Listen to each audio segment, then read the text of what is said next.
¿Qué tal? Saludos y bienvenidos a Con Salud Televisión.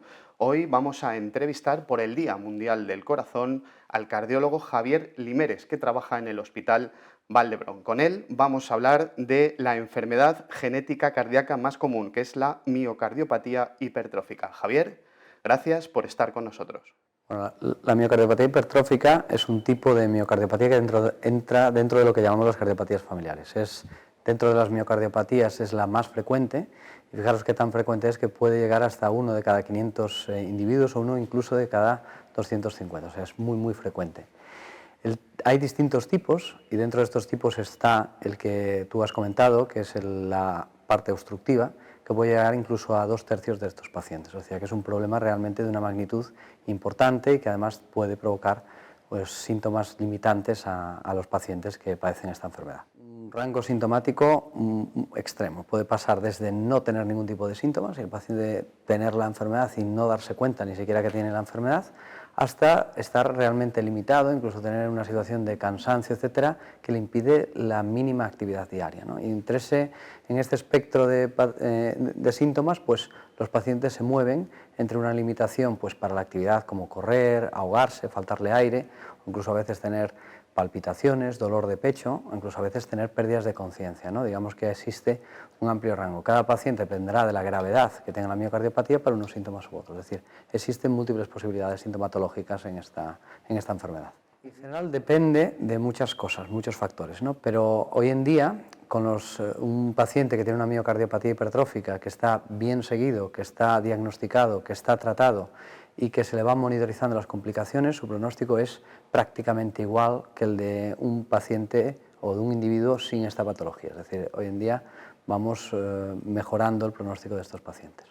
Aquí es relevante porque hay una complicación que tienen todas las cardiopatías familiares, que es la posibilidad de que algunos pacientes puedan tener muerte súbita. Entonces, el primer síntoma de esta enfermedad puede ser muerte súbita, incluso sin que el paciente haya tenido ningún síntoma previo. Por lo tanto, si somos capaces de diagnosticarlo incluso antes de que el paciente tenga algún tipo de manifestación clínica, podemos estratificar el riesgo de estos pacientes y por tanto poner los métodos o las terapias que consideremos para evitar esta muerte súbita. Por eso es especialmente relevante en esta patología.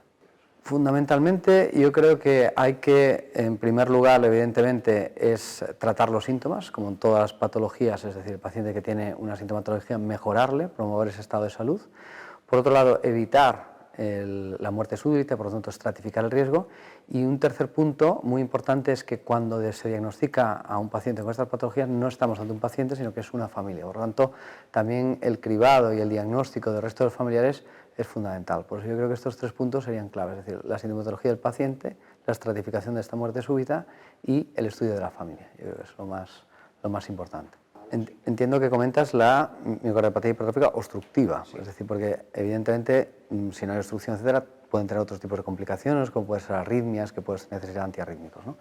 Pero, por ejemplo, en el caso de la obstructiva, pues depende un poco del grado de obstrucción y de sintomatología, ¿no? Una obstrucción muy severa pues necesitará un tratamiento agresivo, una obstrucción leve, igual a veces es tan poca cosa que incluso ni necesitarías ningún tipo de tratamiento, ¿no? Pero en general una obstrucción pues que tenga un gradiente más de 50, por ejemplo, milímetros de mercurio, y que además se acompaña de síntomas, tanto en esfuerzo como en reposo, pues hay que hacer algo. Hoy en día disponemos básicamente de tres estrategias. Una estrategia que sería lo inicial, lo que hacemos como primer escalón, que es utilizar fármacos que disminuyen la contractilidad y que mejoran la obstrucción del tracto de salida, pero que en general no atacan a lo que es la etiología de la enfermedad, los mecanismos de la enfermedad. Entonces, por ejemplo, los beta bloqueantes, los calcioantagonistas, digamos que son los fármacos clásicos que se han utilizado para tratar este tipo de obstrucción. Cuando esto fracasa, hasta ahora lo único que disponíamos eran dos alternativas, que eran más invasivas y que suponían pues, hacer algo más, ¿no? Una era la cirugía y otra es mediante cateterismos, que es meter un catéter a través de un brazo o de una pierna en un paciente, llegar hasta el corazón y en esa zona donde hay más obstrucción generar o bien un corte para eliminar ese exceso de masa muscular o bien el hacer un pequeño infarto en esa zona y evitar que se contraiga. Es decir, son unas estrategias más agresivas. El problema de estas, que evidentemente son cirugías, tienen sus propias complicaciones del cateterismo y que además no tratan el resto de la enfermedad que abarca a todo el músculo cardíaco, ¿no? Y Y hoy en día ya disponemos de incluso fármacos o terapias que atacan o digamos que tratan la propia enfermedad en su conjunto, es decir, no solo estamos tratando la obstrucción, sino que estamos tratando el problema muscular que tienen estos pacientes, ¿no? Y hoy pues tenemos los inhibidores de la miosina, pues que tenemos resultados ya de ensayos clínicos en patología obstructiva y se están probando en patología no obstructiva, donde estamos viendo que dando un fármaco podemos tener unos resultados tan beneficiosos en sintomatología y en mejorar en general normalizar el funcionamiento del músculo cardíaco en estos pacientes.